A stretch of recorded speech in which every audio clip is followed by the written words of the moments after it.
earlier about how nonviolent communication can be used against people who are abused. Because if the person who is the abuser, if the person who is being abused stands up and says, this is, I need, you know, like, or something like says, stop doing that, or whatever, says something, please don't, you know, whatever, yell at me or don't hit me or whatever it is.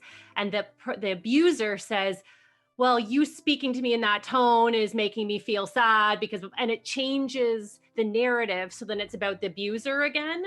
And so the person who's being abused is then being manipulated once again with, this is what the article said, yes, with nonviolent, in their, what they're saying, nonviolent communication, but it's really just another way to control the person who's being abused. I mean, and that's not using it in good faith either, because like the whole point is connection and empathy. And I was thinking the same thing too, because if you took this system and gave it to a sociopath, then they'd be like, well, I'm being kind. And they could use it as a way to gaslight. Or a narcissist, right? My needs, like. Yeah. But, and I think, I mean, like anything, you got to kind of take these tools with a grain of salt, because, you know, a sociopath or narcissist might use any tool, not in good faith. I kind of had a problem with that part too, Lindsay, in the book, where they say with abusers that you should empathize with the abuser first and find out what their needs are and feelings are first, and that makes me spit my coffee like out. the whole thing, so then they can find out, and that's how you can mediate between the two. Like it made me feel very uncomfortable, that part of the book. I was like, ooh, that's kind of icky for me. He also says that about anger. There's like that whole section about he's in a taxi cab or something. I can't remember exactly, but he's in a cab and somebody is saying all this like racial slurs about somebody. Yeah. And he's like, well, I need to empathize and take the time to empathize with why that person's feeling. I was like, no, I don't want to take the time to empathize. If someone's spouting hate, you have no time for me. I'm not going to empathize with you. I'm not going to. So that bothered me too. And that's the similar kind of idea, Sarah, is that, I'm not going to empathize with an abuser. I'm not going to empathize with someone who's spouting hate about people. Like, no. It does make you wonder, would he like amend some of these things in today's world, where there's a lot of trolling is way more rampant than it was. Or it's like, you know, that person who's spewing hate might not be interested at all in connecting or having being empathized with or whatever, right? Like they're interested in attention. Yeah. Right? And yeah, I agree. Like he would take on things where I'm just like, that's my, like, choose my battles, and I'm not gonna, you know. But I like how he, like, with the driving, for example, where he gets angry in the car and then he empathizes with himself, being like, why am I so angry? Like, it's probably just fine. And that was that old lady who was like going really slow and looked terrified. And he's like, oh, I'm glad that I stopped and like checked my anger. I like those kind of tools because you can control yourself most of the time. Sometimes I feel like I'm out of control. That's the anger part. But it's nice to try practicing these tools, because I like the idea of understanding others, even people who choose to behave poorly. Yeah, you don't have to engage, but just understanding where they're coming from can really help yourself. Yeah, not get pulled in. But I think we're all allowed to decide for ourselves. So like what you're saying, like choose your own battles. I think Lindsay is right. Like if she was in a taxi cab and she was like, no, I'm not playing this game. Like, I think she has every right to choose that she can just leave and not try to seek for more understanding. But I don't think we can just write off. Yeah, again, we're back to those blanket statements or those cookie cutter approaches. Like I'm even changing the way that section, Sarah, also was uncomfortable for me as well. And I don't even want to use the term abuser anymore, because that takes away from the humanity of the individual. And I know I'm prone to tipping into over empathizing to the point of enabling. I absolutely own that. But when I do try to take a step back, I know that I would appreciate if I was having very poor methods of communication, whether that's with my body or my words. I know I'd appreciate the fuck out of someone that took the opportunity and time to want to understand me and not label me an abuser, because I am more than that. But if you are curious about maybe why someone is behaving so poorly, and it doesn't mean that they get out of jail free. It is not saying that this person, well, because all these bad things happened to them when they were growing up and now they're a blatant a-hole, you know, that means that they don't have to take any responsibility. But I don't know. I'm just speaking from like personal experiences. I don't know that I any longer feel comfortable labeling at least some people as abusers. I'd rather label them as who they are, who have abusive tendencies. And them first, Sarah, because they're more likely to be aggressively pursuing the violent communication. So I think it's a disarming tactic. I think it's a strategy, right? So get the abuser feeling heard, and then obviously they should lessen their aggression, because that's the why victim's I think not first. scared to speak up as well, because the victim might be too anxious to say anything if they think that the person who's more likely to use violent communication or other means is going to get triggered. Yes. So Right? that's They're gonna why be they protection. First. Yeah, like that it's made not me like feel uncomfortable. The first, it feels like going their first needs is are the most special. important. Their needs are the most exactly. important. No, It's like a No, I don't think it was that. because Yeah, their yeah. needs are the ones, if they're not met, that can lead to a black eye. Like, so maybe, right, like, right. whichever need is going to result in the physical whatever. Yeah, and Although that totally. just shows you I'm a flighter, so You're like, needs, I don't know, I'm out of here. I'm there. Like, see ya. Book interrupted. My interruption is I'm free from quarantine. So I decided to drive down. It won't let me just turn it around to go see the ocean. Well, it's actually, we're on the West Coast. So it's, but do you hear it? Doesn't it sound good? It smells fantastic. It's so nice to be out of the house. Woohoo! Book interrupted. Also, it made me realize when we were reading, I like how he had the needs part and the, like, you know, they had all the emotions, which is great, but the needs is what I have the hardest time with, and realize after that I would say 90% of all my conflicts have to do with my need for peace. That's it. So leave me alone. And I realized that my husband, his primary need is peace too, and we have 3 children. So I like, now that I've read the book, I hear all the time, both of us, even my husband this morning said to the kids, he's like, she said, my daughter said, oh, you just go upstairs, or you just watch soccer all day yesterday. And he's like, yes, because I need peace. And that doesn't happen if I'm downstairs with you guys. And I was like, oh my, and my primary need is peace too. So maybe that's why we communicate so well. Well, don't you think that sometimes your need for peace is the very reason you find yourself in conflict? Because you choose a fake peace over top of engaging in conflict, right? For so many things, yeah. That's what I mean. All my conflicts go back to that need for peace, all of them.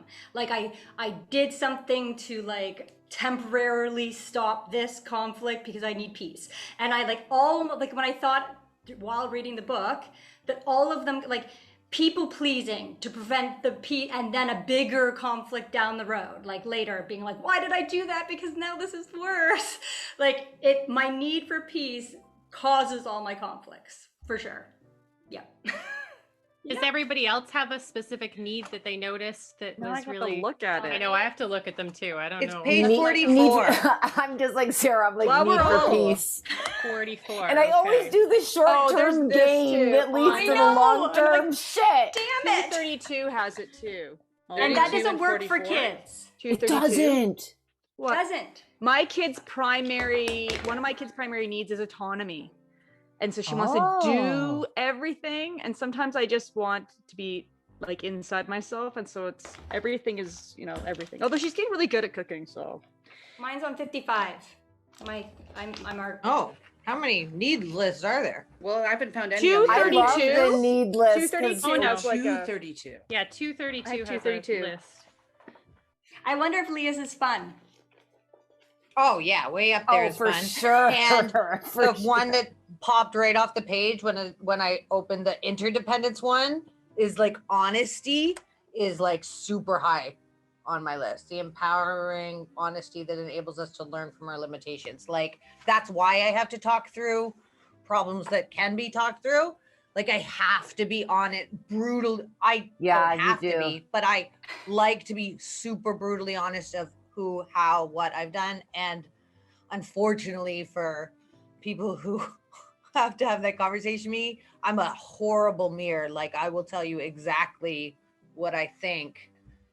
And I try and do it in a nice way, but like, I'm really honest, and that's hard on people. I love it about you. I justify it because like some of the messages that you're delivering honestly are super painful, but it only shows how much I love you, because I don't want to make you feel bad, but the fact that I love you trumps that. So you have to feel bad. Yeah, like to me, that is love. Like to be honest Mm-hmm. with me, to really, I guess that's being seen.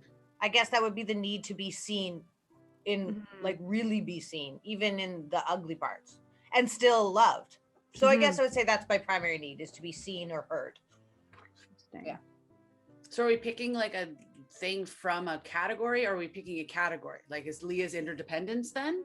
Or is it literally? Well, mine is interdependence and definitely fun and laughter are like my primary. Like, I can't. Yeah. Which is hilarious, because you're like, here's some truth. Now let's laugh. Oh, you're not ready to laugh because I told you. Well, I also like laughing at like how weird. Me and too. Awful I like to laugh at how like, disgusting, bad the truth is.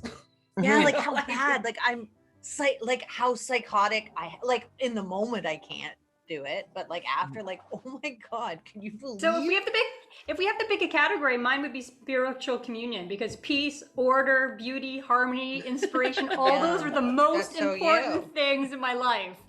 Everything else I could actually just, other than like food and air and stuff, like I could care less. Yeah. Well, everybody needs physical. Yeah, everybody needs that. Like air, food, rest. Yeah. Other than those things, mine is definitely, if I have the category, all those things.